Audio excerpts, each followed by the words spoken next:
ہمیں اس سوچ سے پر کیا، ہمارے دل و دماغ کو یہ عرفان عطا فرمایا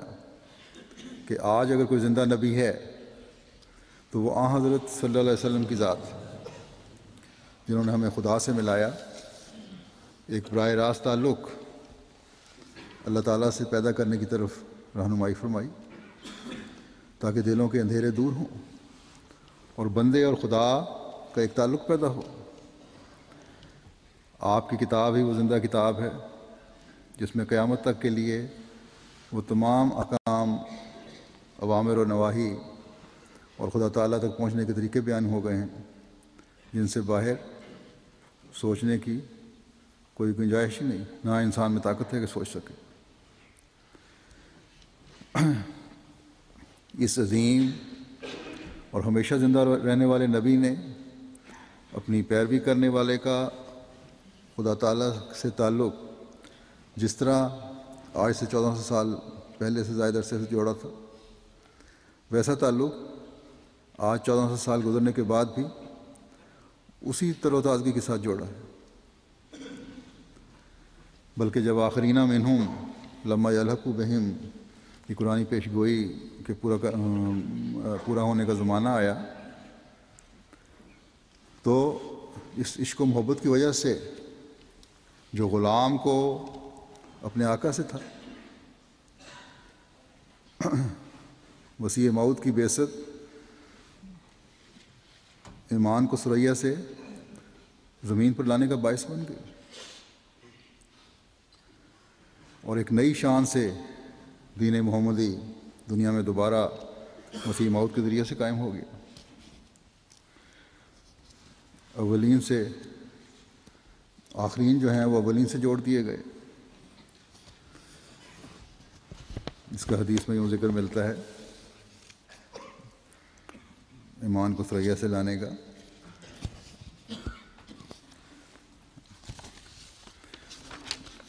حضرت ابو ہریرہ سے روایت ہے کہ آن حضرت صلی اللہ علیہ وسلم نے فرمایا، آن حضرت صلی اللہ علیہ وسلم کی ہم خدمت میں بیٹھے تھے کہ آپ صلی اللہ علیہ وسلم پر سورہ جمعہ نازل ہوئی۔ جب آپ صلی اللہ علیہ وسلم نے اس کی آیت وآخرین منہم یلحقوا بہم پڑھی، جس کے معنی یہ ہیں کہ کچھ بعد میں آنے والے لوگ بھی ان صحابہ میں شامل ہوں گے جو ابھی ان کے ساتھ نہیں ملے، تو ایک آدمی نے پوچھا، یا رسول اللہ، یہ کون لوگ ہیں جو درجہ تو صحابہ کا رکھتے ہیں لیکن ابھی ان میں شامل نہیں ہوئے؟ حضور صلی اللہ علیہ وسلم نے اس سوال کا کوئی جواب نہیں دیا۔ اس شخص نے 3 دفعہ یہ سوال دہرایا، اور راوی کہتے ہیں کہ حضرت سلمان فارسی رضی اللہ تعالیٰ عنہ ہم میں بیٹھے تھے۔ آن حضرت صلی اللہ علیہ وسلم نے اپنا ہاتھ ان کے کندھے پر رکھا اور فرمایا کہ لو کان الایمان عند الثریا لنالہ رجال من ہؤلاء، کہ اگر ایمان ثریا کے پاس بھی پہنچ گیا، یعنی زمین سے اٹھ گیا، تو ان لوگوں میں سے کچھ لوگ اس کو واپس لائیں گے۔ رجل و رجال دونوں طرح کی روایتیں ہیں۔ بہرحال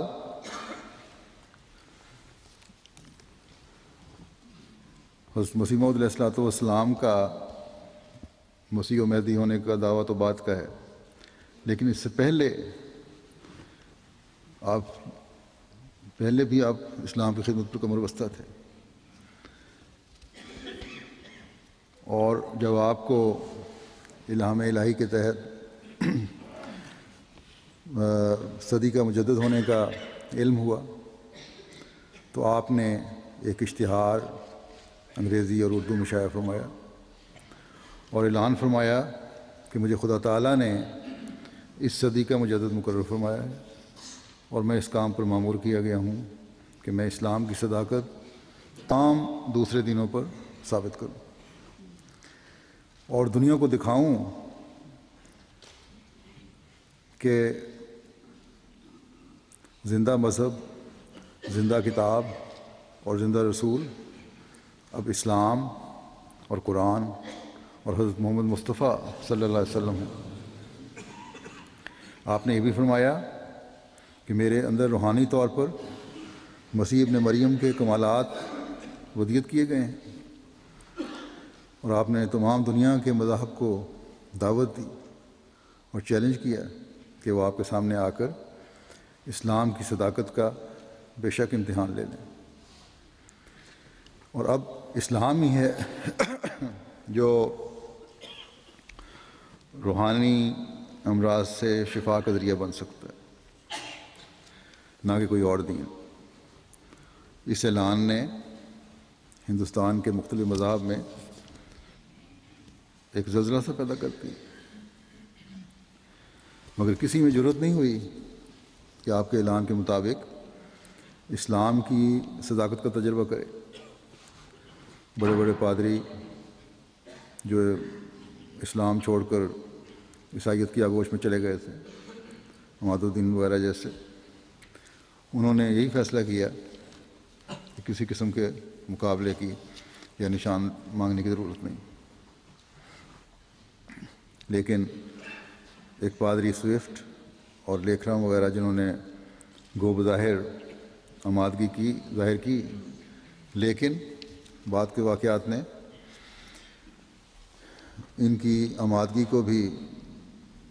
واضح کر دیا کہ یہ صرف دکھاوا تھا۔ اس سب کی تفصیل جماعت کی لٹریچر میں موجود ہے، حضرت مسیح موعود علیہ السلام کی کتب میں موجود ہے، تاریخ احمدیت میں موجود ہے، اس وقت بیان تو نہیں ہو سکتی۔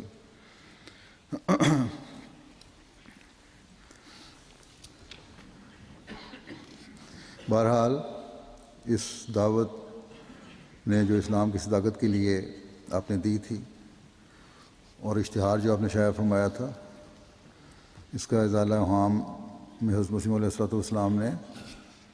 یوں خود بھی ذکر فرمایا ہے۔ آپ فرماتے ہیں کہ یہ عاجز اسی قوت ایمانی کے جوش سے عام طور پر دعوت اسلام کے لیے کھڑا ہوا، اور 12,000 کے قریب اشتہارات دعوت اسلام رجسٹری کرا کر تمام قوموں کے پیشواؤں اور امیروں اور والیان ملک کے نام روانہ کیے، یہاں تک کہ ایک خط اور اشتہار بذریعہ رجسٹری گورنمنٹ برطانیہ کے شہزادہ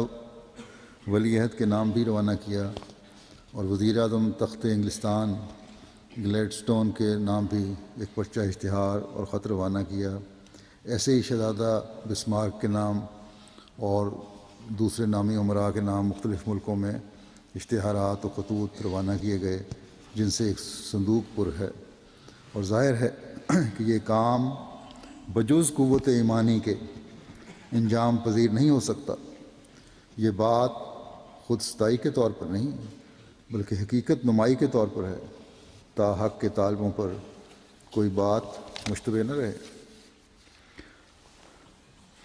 بہرحال اسلام کی تمام ادیان پر برتری کا کام تو آپ کرتے چلے گئے، اور خاص طور پر عیسائیت کے امٹتے ہوئے سیلاب کو روکنے کے لیے اس کے آگے ایک بند باندھ دیا۔ اس دوران آپ کے دل میں چلہ کاٹنے کی تحریک پیدا ہوئی، دعاؤں کی طرف توجہ دینے کے لیے خاص طور پر۔ تو اس کے لیے آپ نے قادیان سے باہر جا کر چلہ کاٹنے کا ارادہ کیا۔ تو اسی دوران اللہ تعالیٰ نے آپ کو الہاماً بتایا کہ آپ کی عقدہ کشائی ہوشیار پور میں ہوگی۔ چنانچہ آپ نے 22 جنوری 1886 کو ہوشیار پور کا سفر اختیار کیا اور چلہ کشی کی، جس میں اللہ تعالیٰ نے اسلام کی ترقی اور بہت سی بشارات آپ کو دی۔ چنانچہ جب چلہ ختم ہوا